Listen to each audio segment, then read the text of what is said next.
అక్రమ కేసులు పెట్టించేది వాళ్ళకి రాజకీయాలు ఏం తెలుసా? వాళ్ళకి రాజకీయాలు తెలుసా? మాది పురుషోత్తపట్నం అన్నారు. పురుషోత్తపట్నంలో ఎన్ని రాత్రులు గడిపారో నాకు చెప్పమనండి. పురుషోత్తపట్నం అనేవాళ్ళు పురుషోత్తపట్నంలో ఎందుకు ఉండటం లేదు? గెలిచిన కాడి నుంచి ఎక్కడున్నారు చెప్పమనండి. అసలు ఎక్కడుంటారు వాళ్ళు ఓట్లు వేసిన వాళ్ళకి ఎక్కడైనా ఫోన్కు దొరికారా? సిగ్గుండాలి కదా మాట్లాడడానికి. 7 నెలల తర్వాత ఇప్పుడు వచ్చారు. ఏమైపోయారు 7 నెలలు? 7 నెలలు ఎక్కడున్నారని ప్రశ్నిస్తూ ఉన్నాను. గుంటూరు సీటు కేటాయించగానే గుంటూరు పారిపోయారు. 5 ఏళ్ళు నీకు టైం ఇచ్చారు. గుంటూరు సీటు అనౌన్స్ చేయగానే చిలకలూరుపేట వదిలిపెట్టేశారు. ఏమైపోవాలి వాళ్ళకి ఓట్లు వేసిన వాళ్ళు? ఎందుకు పారిపోతూ ఉన్నారు అంటే సీటు కేటాయించగానే నీకు ఓట్లు వేసిన వాళ్ళు వదిలిపెట్టిపోతావు? గుంటూరు వదిలిపెట్టిపోతారా? ఎన్ని తప్పులు చేసావు నువ్వు? బహిరంగ చర్చకు వస్తారు. నేను కూడా అవసరం, మా పార్టీ నాయకులు వస్తారు. నువ్వు చేసిన అవినీతి మొత్తం బయట పెడతారు. ఎక్కడెక్కడ ఏం చేసావు, ఎక్కడెక్కడ అరాచకాలు చేశారు మీరు, మీ మామ, మీ కుటుంబం మొత్తం బయట పెడతానికి మా పార్టీ నాయకులు సిద్ధంగా ఉన్నారు. రమ్మనండి. ఛాలెంజ్ చేయడం కాదు, మైకుల మీద మాట్లాడటం కాదు.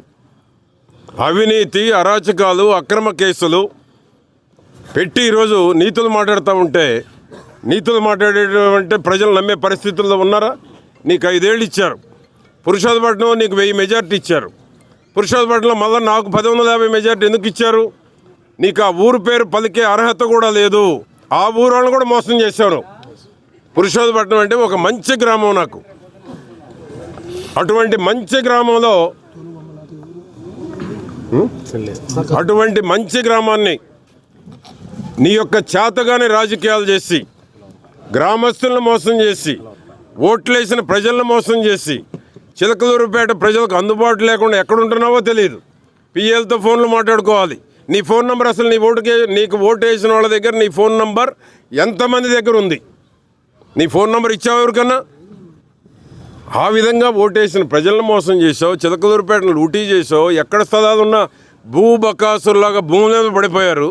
సిగ్గు లేకుండా 7 నెలల తర్వాత ప్రెస్ మీట్కి వచ్చి మాట్లాడుతూ ఉన్నారు, నీతులు మాట్లాడుతూ ఉన్నారు. ఎక్కలవారిపాలెం అంటే ఇప్పుడే చెప్తున్నాడు మా విజయ్ కుమార్ గారు, కపిలవాయి 400 ఎకరాలంట. తేలుస్తాను. ఎక్కడ వదిలిపెట్టాం. ఇప్పటి వరకు ఇంకా మేము పూర్తిగా పోలేదు. జాతకం మొత్తం బయటికి తీస్తాం, మొత్తానికి సమాధానం చెప్పిస్తాం. చెప్పించేదాకా వదిలిపెట్టాం. నీ అరాచకాలన్నీ నేను ఎదుర్కొన్నా.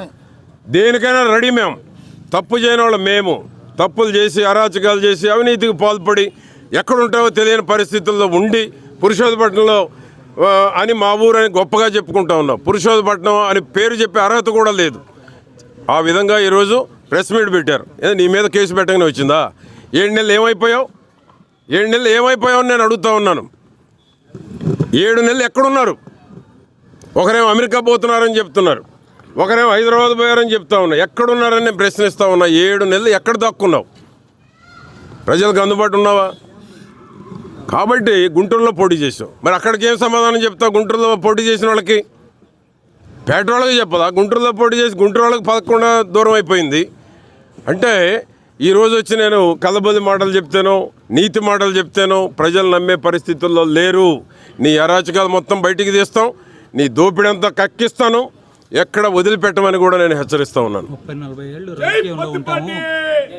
దిక్కులేదయా, 5 ఏళ్లకు దిక్కులేనా? 30 ఏళ్ళు ఉండదా? జగన్మోహన్ రెడ్డి పగటికల్లగంటా ఉన్నాడు.